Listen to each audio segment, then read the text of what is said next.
Namo Buddhaya. Have you seen those people who are walking on slack lines or cables? They do these amazing stunts on these cables. Now, you may think that it is an easy task to do. No, it is the most difficult thing to be balanced on that cable. It is very easy to fall into either sides. Same goes with our life.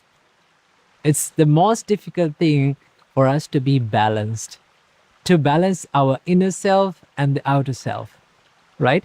So, from this video, I would like to talk with you about an important place, an important area of us to be balanced, right? This is the area of we helping others.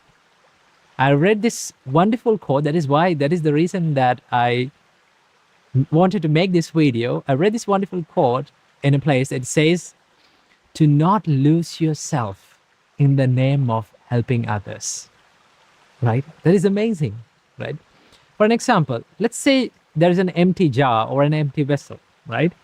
Can you fill other cups with this empty jar? No, you can't. If you need to fill other cups, then you need to fill the jar first.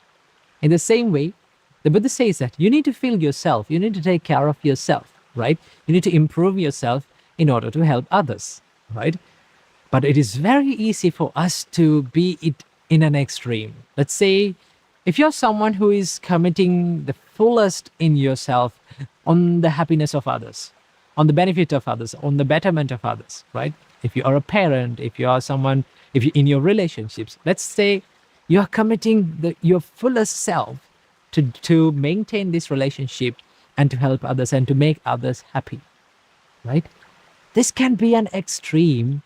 This can go to an extreme where you lose your character, you lose your identity, and you lose who you are in the name of helping that person, right?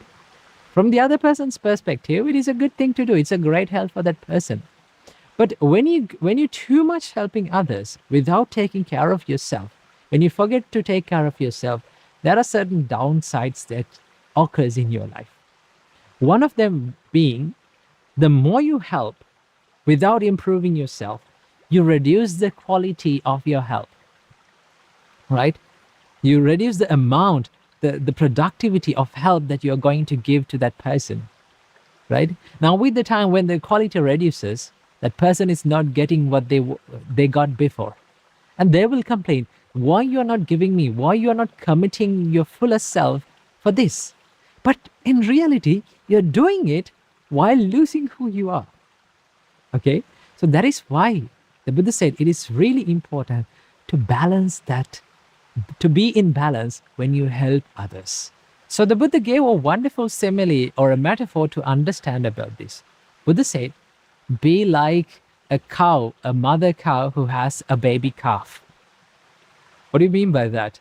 That means the Buddha said there are two jobs for a mother cow to do. One is that she should graze. She should first feed herself. Okay? She should eat grass and graze and feed herself. And also the other job is to take care of the baby calf. She should give milk to the baby calf, right? What if this mother cow forget one job? Okay, one of these jobs. Let's say the mother wanted to only to graze and feed herself and not take care of the baby. What happened? The baby calf will die eventually. What if the mother only gave milk, only be focused on giving milk to the baby calf? Then the baby calf will survive, but mother will die eventually, right? So in the same way, the Buddha said, for monks, as monks, we live and we are committed to a spiritual life, right? That is the sole purpose of entering a monkhood, to live a spiritual life, to be more focused on the spirituality. Now, when you do that, it doesn't mean you don't help others. You don't help and you don't work on others' happiness, right? But when you do that, okay, one part of our monkshood is to help other people with Dhamma, with Buddha's teachings, and helping with doing charity and doing helping them with emotionally, right? When you do that, there is this part, we forget our main idea. We forget our main goal, why we came to this monkhood. And our jobs go in the other way. Okay, sometimes it's very easy for us to be engaged in charity, to help other people and be there for other people when they need. But when you do that, sometimes we forget to improve ourselves. So the Buddha said, it is the monk's duty to maintain this balance in the spiritual life while doing all the works and the chores and the duties in the monastery, right? While helping other monks and helping to the monastery, he must take care of his spiritual practice as well. He must be balanced in that as well. So to do that, you have to be like a mother cow who is feeding her baby and taking care of her as well. So keep it in your mind that yes, you need to help other people. It is very good to help other people. And if you need to give your fullest self, if you need to make others happy in that will make you happy, what do you have to do? First, we need to improve ourselves. Okay. So that is why it is really important to have some time during the day to take care of yourself. I like to call this me time. I have this me time every single day. No matter what duties that I have, I spend time for myself, learning something, maybe practicing something to myself, to my benefit, so that I can help you people and people around the world in a more good way, in a greater way. Okay? So it is really important for all of us to balance this help to others and also help to ourselves. So I wish that you got some idea about this balance in life. So I wish may all of you be healthy, happy, and free from sufferings. Namo Buddhaya. One of the most common questions that most of the Buddhist people ask from Buddhist monks is that they ask, I did this action, is it a sin? And they say like, if I did this action, if I do this, will it be a sin? So it turns out that sin is a big concern. People have a big concern about sin. So from today's video, we're going to be discussing about the perspective of sin according to Buddhism. Do and should Buddhists believe in sin? So first of all, before understanding do and should Buddhists believe in sin, we must understand what sin is. The word sin was originated from Old English word sin, which spelled as S-Y-N-N. And it also has the roots of this Old Norse word sind, S-Y-N-D. Collectively, the word sin describes or defines the transgression of the divine law. That means going against divine law. Especially in Christianity and most of the monotheistic religions, sin is often understood as going against the divine commandments, right? There is an all-powerful, almighty, and all-knowing deity and God, and this God makes these commandments and laws.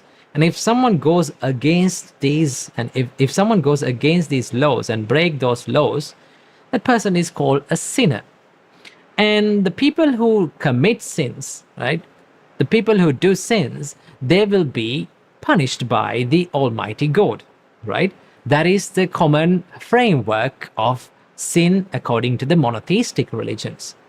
Now let's turn into the Buddhism, the perspective about sin according to Buddhism. Well, in Buddhism, the word sin is not used. There is no any place that Buddha used the word sin. Because sin requires an all-powerful, almighty deity, right? As there is no statement of all-powerful, almighty deity, and there is no any involvement of deities, all-powerful deity in Buddhism, the morality according to Buddhism is governed by, not by the sin, but by the karma. Karma can be understood as the natural law of cause and effect, right? It is something like gravity. Like if you throw something into air, because there is gravity, it will eventually fall down as a result of throwing that, as a result of the gravity, right? In the same way, the Buddha explains, if you do something with evil intentions and negative intentions like hatred, anger, delusion, and greed, these intentions, right? The actions that lead, the actions that were led by these intentions will lead to negative consequences, because in the beginning the cause and the intention was negative. If the cause is negative, then the consequence is negative. And if some actions were led by positive intentions like compassion and kindness and empathy and wisdom, these actions will lead to positive consequences, right? So it's simply like this.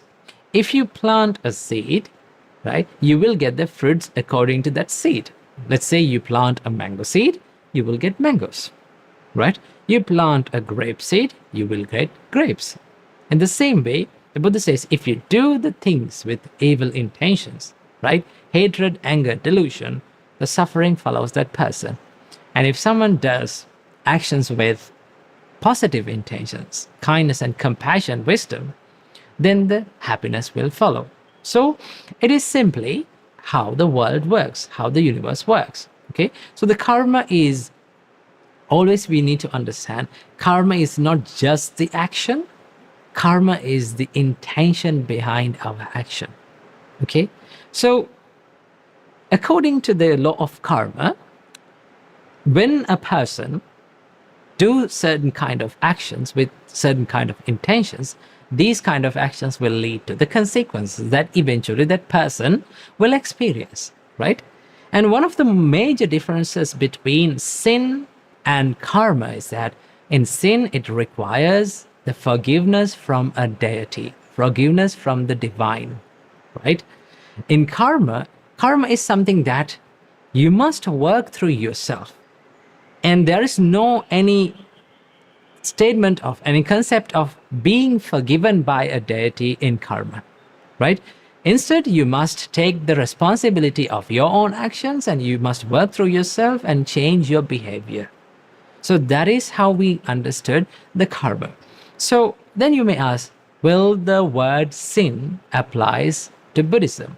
In the sense of this monotheistic religious meaning, it does not apply. So we need to understand the moral ethic. The morality according to Buddhism is governed by the actions, the intentional actions of each and every individual. So this is the main explanation about the karma and sin according to Buddhism. So I hope you got some light about the sin and the karma. So I wish you all happiness and peacefulness and good health. Namo Buddhaya.